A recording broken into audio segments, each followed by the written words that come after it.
Good evening, everyone. You are watching Direct Line. Our very special guest today is Bonnie Glick, businesswoman, American diplomat, former deputy director of USAID. Welcome to the show, and our hosts today are Jackie Saxton and Mark Hunkerfer. Take it away, guys. Thanks, Dwight. We fixed the intro. It looks beautiful. Bonnie, thank you for joining us. Obviously not in the best of circumstances for the state of Israel and in a lot of ways for the United States as well, but we're happy to have somebody who's as knowledgeable on the topic as you are to help kind of break it down for us. Thank you for having me, guys. Thanks, Dwight, for the intro. Thank you for having me here. Thank you to the audience for taking time to listen and maybe to learn a little bit about what's been happening in Israel. Yeah, I mean, I think the first question is, when everything started last Saturday, what was your initial reaction to waking up and seeing something like that? My reaction was worse than waking up and seeing that. I was actually traveling to Asia, and I landed as a transit point in Qatar, and could not wait to get out of the airport. Qatar is the country that currently hosts the leadership of Hamas, the terror organization that rampaged Jewish communities in Israel on October 7th in a brutal, heinous, horrific way, leading to the murders and executions and beheadings of now 1,400 Jews, Israelis, and additionally the kidnapping and hostage holding of what we think are 199 hostages, many of whom are foreign nationals, including American citizens. So my phone blew up when I landed, metaphorically. My phone exploded with messages and disbelief when I landed in Qatar. It was very hard to get information in the airport, but I was able to learn the preliminaries of what had happened. Hamas operatives, terrorists, entered Israel by overland, by sea, and by air. By air was by hang gliders. Hang gliding off the coast of the Mediterranean into southern Israel, crossing from tunnels underground in Gaza into Israel, and by sea into Israeli territory. The first thing they did was massacre 260 people who were attending a peace concert in the desert. 260 young people who were out enjoying themselves on a Saturday evening, dancing, listening to music, and being tortured and executed. And it's anyone's worst nightmare. Additionally, it appears that around 1,500 terrorists were able to infiltrate Israel simultaneously.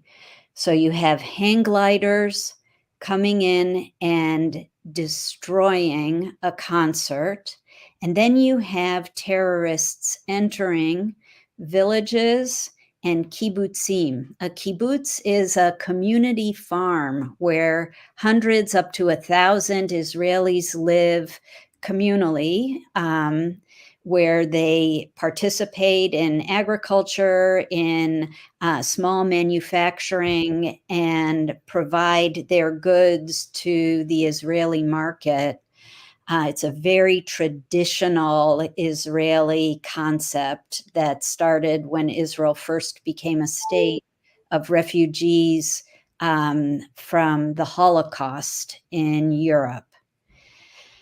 They entered these villages and kibbutzim and entered people's homes, and they committed the most grotesque atrocities in killing and torturing people. Whole families were burned alive. Children were murdered in front of their parents. Parents were murdered in front of their children. Israel is still now, 11 days later, trying to identify hundreds of remains. They were so destroyed by fire or by butchery that many people are being identified only through DNA records. I mean, it's just horrifying to hear more and more details as they come out. And then you look at what happened yesterday going into today, that, you know, a bomb went off or a rocket went off at a hospital, and immediately people like Rashida Tlaib and others, you know, in the mainstream media have been saying, oh, Israel fired a rocket at a hospital, or they bombed a hospital and killed 500 civilians, when we now know, which we've known all along, that it was a stray Hamas rocket that hit didn't even hit the actual hospital, hit behind the hospital. We don't know how many casualties there were. And yet the media was so quick to run with the narrative that it was Israel's fault. You know, in a time where so many people are saying, never again, the Holocaust will never happen again, we're seeing a lot of people rallying behind the Palestinians and Hamas, and are quick to blame Israel for everything that's happening. I want to quote a meme that went up on Twitter by, of all people, who I never imagined in my life I would quote, but the comedian Amy Schumer, who is a hard Dem and a relative, some sort of cousin, I guess, of Chuck Schumer, the Senate Majority Leader. She wrote, "First they came for the LGBTQ, and I stood up because love is love. Then they came for immigrants, and I stood up because families belong together. Then they came for the Black community, and I stood up because Black lives matter. Then they came for me, but I stood alone because I am a Jew." Part of me feels like saying it's because you're a Jewish Democrat. And I have to say, the Republican Party, Republican leadership, Republicans in Congress have unequivocally stood by Israel, stood by their Jewish constituents, and stood by the Jewish community across the United States. And I would bet that there are many Jews who traditionally have always voted Democrat. It's just they feel like it's in their DNA that they have to vote for the Democratic Party.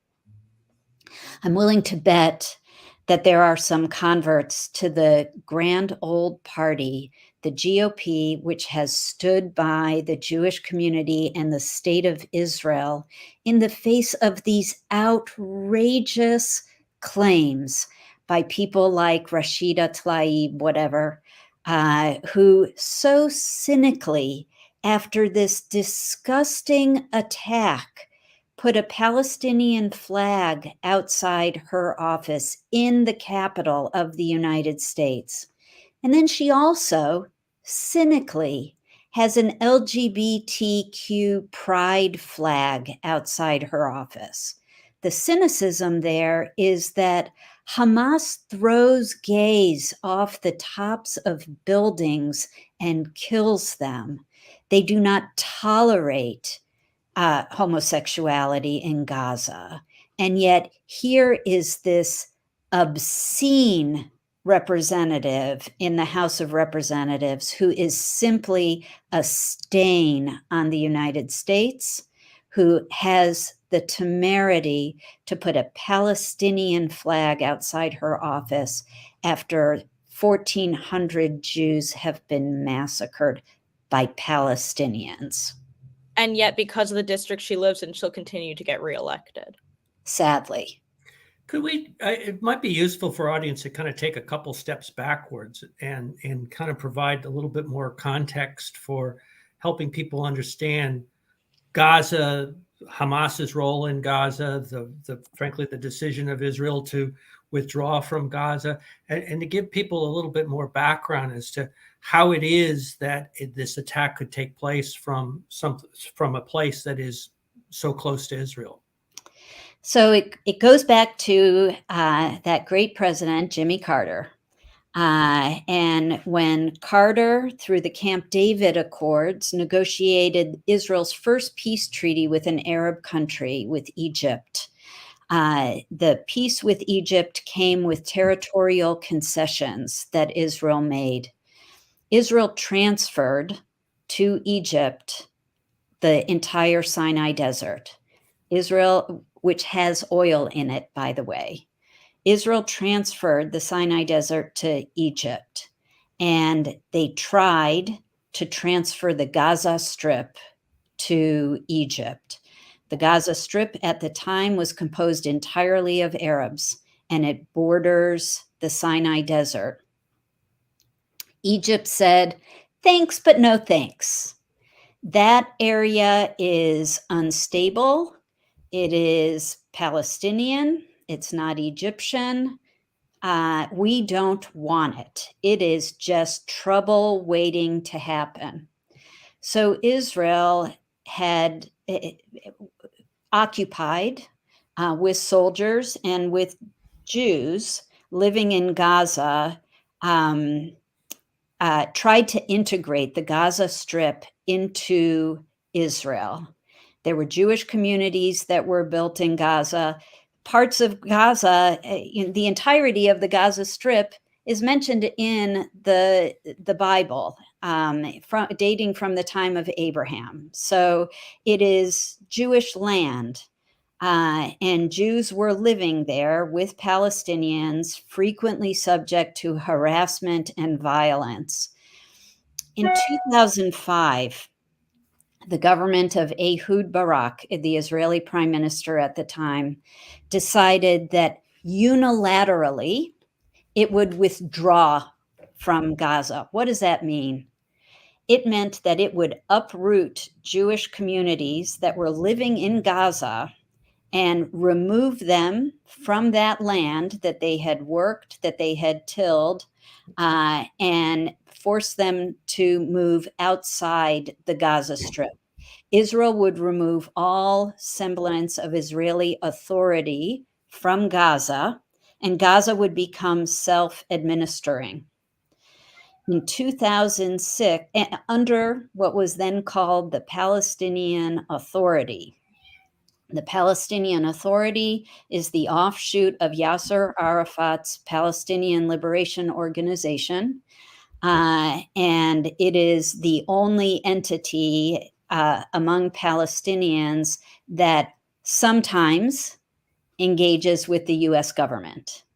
They stopped all discussions with us during the Trump administration, but they usually will talk to Democrats. The Americans said, okay, you need to hold elections because now that you're self-administered, you need to have an elected government in Gaza. And in 2006, they held elections in Gaza, and Hamas overwhelmingly beat the Palestinian Authority.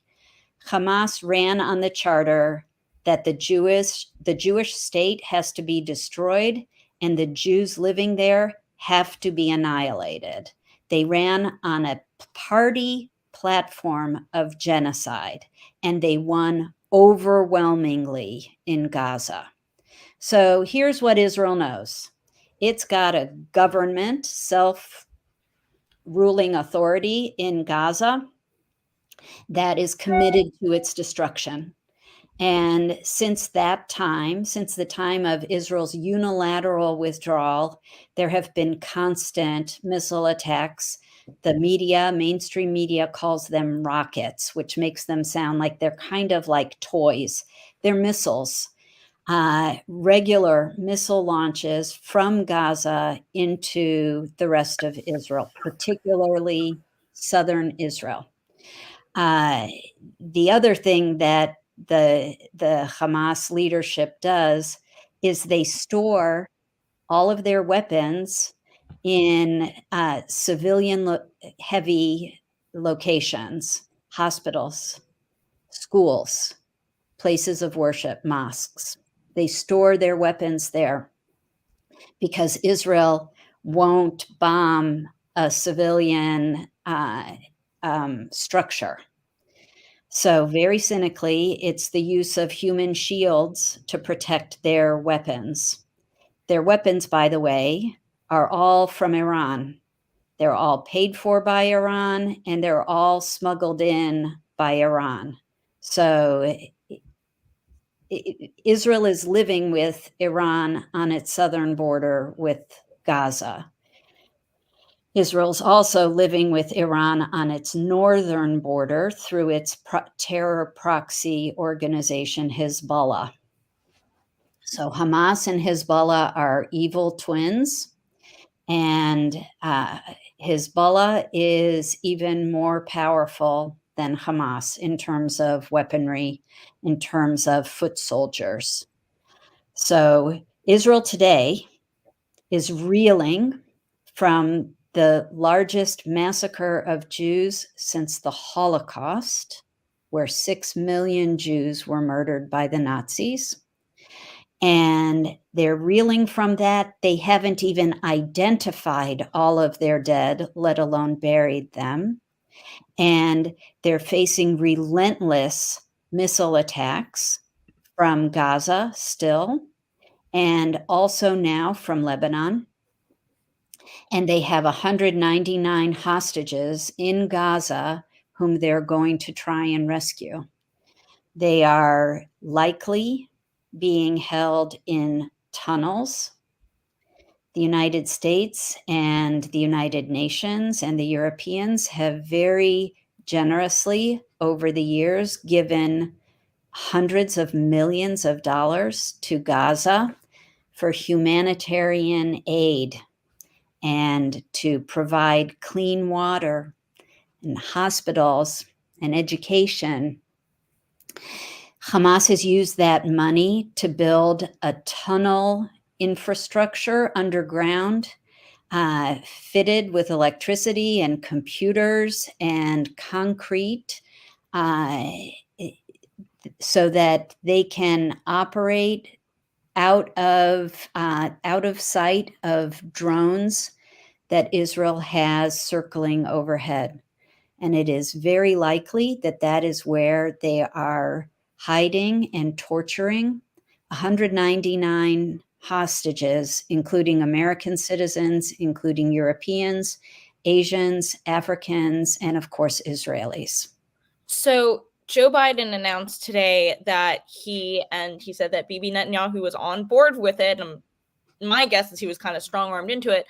$100 million in humanitarian aid for Gaza, which I think we're all aware that despite what he says, it's going to be vetted and very closely watched, that's only going to be used for humanitarian aid, that it's not. So why do they think that they can vet where that money is going or how it's being spent? So Joe Biden is showing his true incompetence. But that incompetence is coming at great peril for our greatest ally in the Middle East. Joe Biden decided that there are really good optics that go with a president visiting a war zone. Maybe when he visited Zelensky in Kyiv, his polling numbers only went down like 2 points instead of the normal descent of 10 points. He's hoping that he'll get an election bump by visiting Netanyahu during time of crisis, showing American partnership. Here's what that partnership is doing. For every minute that Tony Blinken and President Biden are in Israel, it is a minute that Israel is unable to enter Gaza with ground forces. It's a minute that Hamas has to prepare for an Israeli ground troop invasion, and it's a minute that Hamas has to continue torturing the hostages. Joe Biden is delaying Israel's ability to act in its national defense. Then he comes up, oh, and by the way, the Israelis did not want Biden to come. Tony Blinken spent 7 hours begging them to ask Joe Biden to pretty please come to our war zone. And he wouldn't let up until they said, Joe Biden, will you pretty please come to our war zone? You will notice that every Arab country he tried to visit said no. Jordan, the king of Jordan, the largest recipient of American foreign assistance in the world, $1.5 billion of your taxpayer dollars every year. The king of Jordan said no. Bibi Netanyahu was strong-armed to say, yes, Joe, of course, we'd love to have you in the middle of our war zone. So they're delayed in their entry into Gaza. They're delayed in their rescue of hostages. That's on Biden. At the same time, he then says, we're going to give $100 million of humanitarian assistance to Gaza because maybe that will make these people love Israel and love America instead of regularly chanting death to America, death to Israel. This is your taxpayer money. I have a recommendation for everybody listening. Call Ben Cardin's office. He is the chairman of the Senate Foreign Relations Committee. And if you are a Marylander, whether you voted for him or not, he is your senator. And he can put a hold on that $100 million going to the Palestinians. Call Cardin, email him, flood his office with your protest of your taxpayer dollars going to help the Palestinians. Until every single hostage is released, there should be no single dollar going to any Palestinian cause, humanitarian or otherwise. They do not deserve it. They are holding our citizens hostage. And we don't negotiate with terrorists. Biden does. That's the problem. But maybe we can get Senator Cardin to put his foot down and say, there's a hold on this money. It is not leaving America. So one of the other things I've had people asking me is, well, why not a ceasefire? Why can't Israel agree to just put the guns down? And I've tried to explain it to people, but I feel like you can probably explain it a lot better than I can. There's a great movie that's out now. It's called Golda. It tells the story of Golda Meir's leadership. She was the first female prime minister of Israel in the 1970s. She was one of the first female prime ministers ever in the world. People who care about identity politics care about that thing. She was also a badass. And she commanded Israel when it was attacked, similarly, almost exactly 50 years ago, on a Jewish holiday, on Yom Kippur, the holiest day of the Jewish year. She commanded Israel through the Yom Kippur War. She had a saying. She said, if the Arabs give up their weapons, there will be peace. If the Israelis give up their weapons, there will be no Israel. So there can be no ceasefire. Israel has repeatedly caved to international demands for a ceasefire when there have been previous terrorist attacks on Israeli civilians. They have caved. This time, they are resolute. They have no choice but to eliminate Hamas in the same way that the United States went in and eliminated ISIS. They have no choice. This is a cancer, and it has to be extracted. So why now? Why did Hamas attack now? I realize all we can do is speculate, but it is it's probably worth understanding what their objectives were at this particular point in time to choose to commit these heinous acts. America is weak. And every year it appears that Joe Biden has a colossal mess on his foreign policy, so-called expert hands. In 2021, Afghanistan and his surrender to the Taliban. He's still unable to recover from that. And that sent the biggest signal of American weakness and presidential cowardice that has ever been seen. And what did that do? 2021, you have the Taliban. 2022, Vladimir Putin is empowered to take Ukraine, to invade Ukraine. And no amount of finger wagging and telling Vladimir that's a very bad idea, none of that means anything coming from a weak America and from a weak president. 2023, we have Hamas taking advantage of American weakness at a moment of Israeli celebration.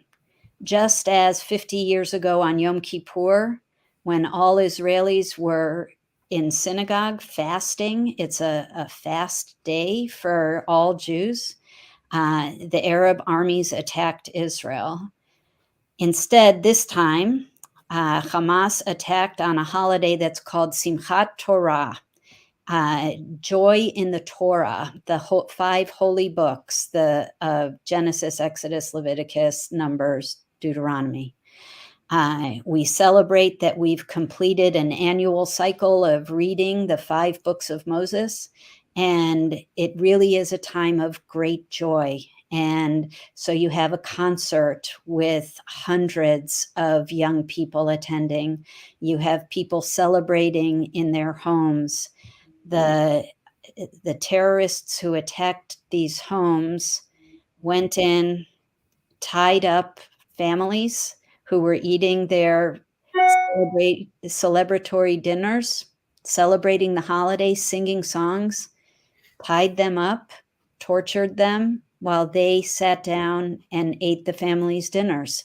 This is what is being learned from the bodies that are being recovered.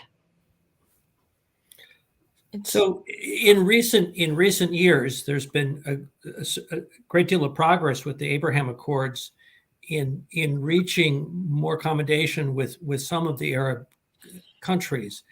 And so I guess the speculation could be that Hamas has taken historically a more extreme position. I think that's an understatement to say the least. Is this an effort then to sort of scuttle the efforts that have been, the successes that have been made towards progress for peace in the Middle East? Make no mistake, the Abraham Accords were a direct threat to Iran. The reason that the United Arab Emirates and Bahrain made peace, normalized relations with Israel, was because they realized the threat to us is not coming from the Jews in Israel. It's coming from the mullahs in Tehran, and they're very close to us. So make no mistake that the rationale was in the national interests and the national security interests of the UAE and Bahrain. And increasingly, it was looking like Saudi Arabia was reaching that same conclusion. The Jews are safe, the mullahs are dangerous, let's have these discussions. And I'll tell you a story. So I found out about these atrocities when I landed in Qatar. And I continued my travel on to Asia. And then once I got to Asia, I needed to switch my flight home. I wasn't going to transit Qatar again, ever again. Qatar continues to house in luxury hotels the leadership of Hamas. as a favor to Iran, no doubt. So I transited instead through Abu Dhabi, the capital of the United Arab Emirates. And I have to say, I will, at any and every opportunity, tout the wonderful people of the United Arab Emirates.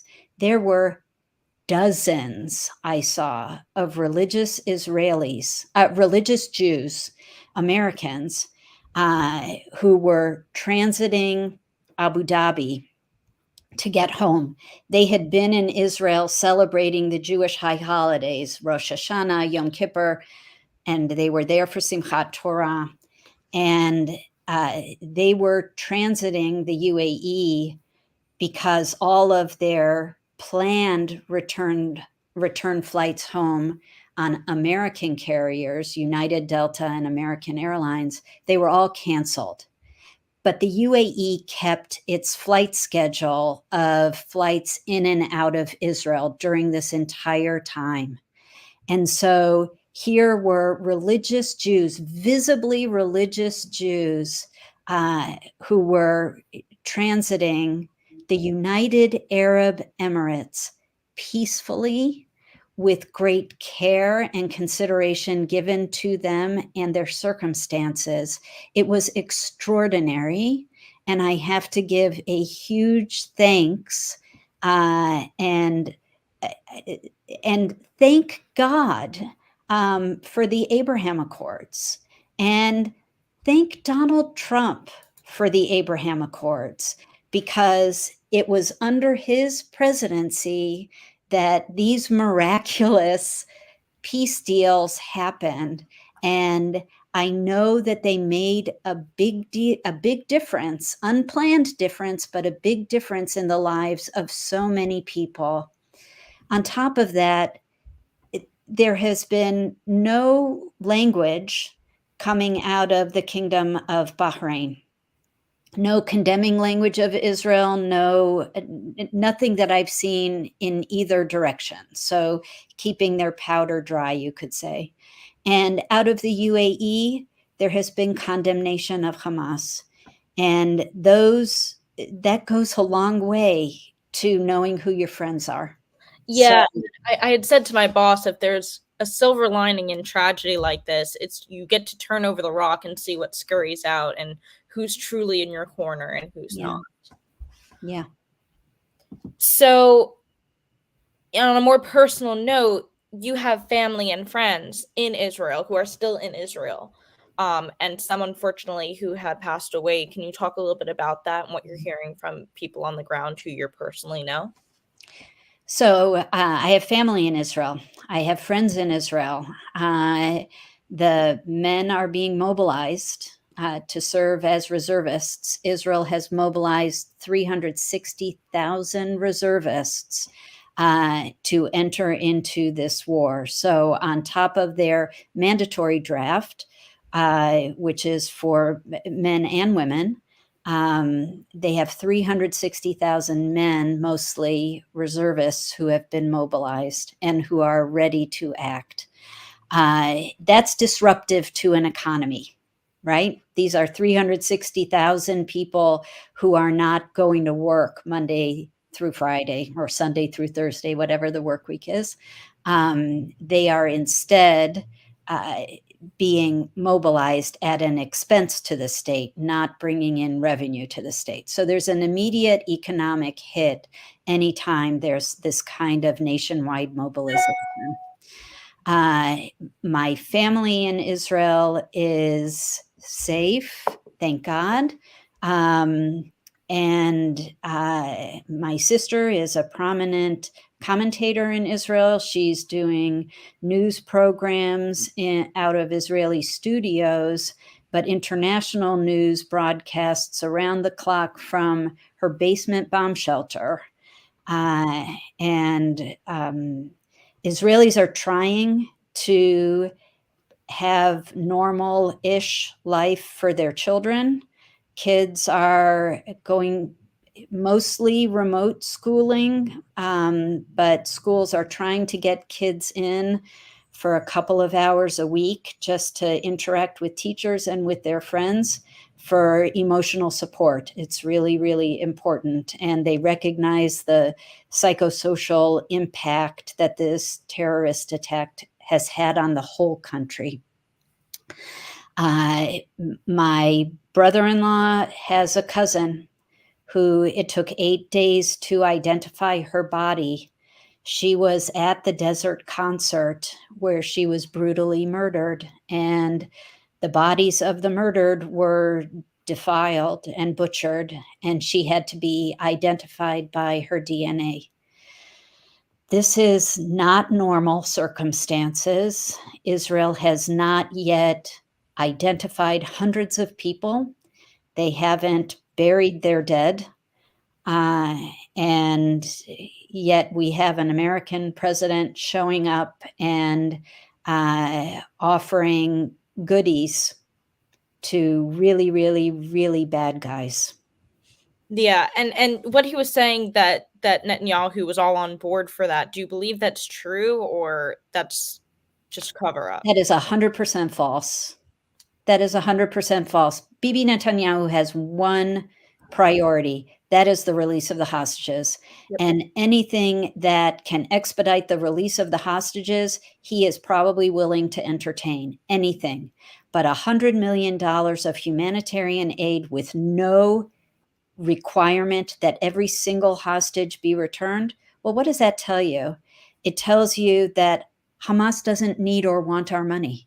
Mm-hmm. So don't offer it. Yeah.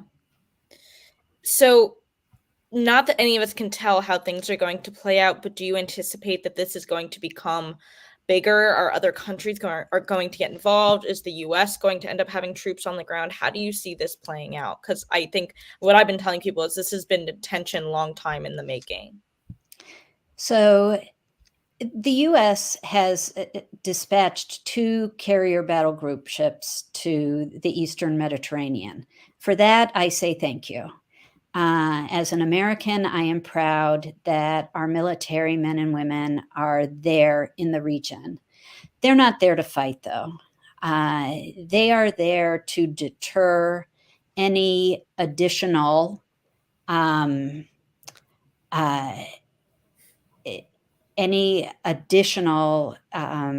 countries from thinking that now would be a good time for them to extract their pound of Israeli flesh.